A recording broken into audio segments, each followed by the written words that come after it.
এখন স্টেজে উপস্থিত হচ্ছে রিধি। তাকে একটি গল্প শোনানোর জন্য সবাই অনুরোধ করছি।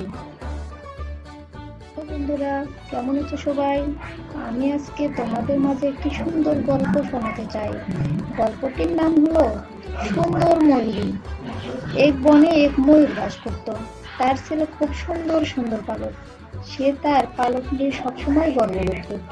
সে সবসময় ছাই রঙের পালকওয়ালা ময়ূরীকে দেখত। তার পালকের মলিন রং তাকে কোনো আকর্ষণই করত না।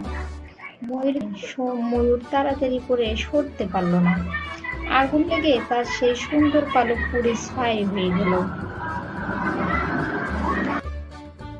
রে, আমার সুন্দর পালক, বলে বিলোপ করতে লাগলো ময়ূর। সে সেই ময়ূরীর কাছে গেল, যে তাকে খুব ভালোবাসতো, এবং তাকে গিয়ে বলল, তুমি কি এখনো আমাকে ভালোবাসো? তার কথা শুনে ময়ূরী হাসলো এবং বলল, আমি কখনোই তোমার পালক দেখে তোমাকে ভালোবাসিনি। আমার ভালোবাসা তোমার প্রতি সবসময় এই রকমই থাকবে। এই কথা শুনে ময়ূর তার ভুল বুঝতে পারলো, এবং সেই দিন থেকে তারা বেশ সুখে একসাথে বসবাস করতে লাগলো।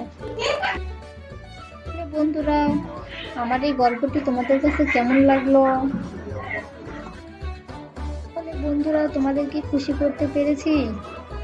তোমাদের সামনে আরো একজন একটি ছড়া বলবে। ওখানে কে রে? আমি খোকা।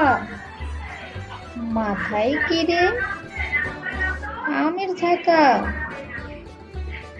খাস না কেন রে? দাঁতে পোকা। গেলাস না কেন রে? ওরে বাবা!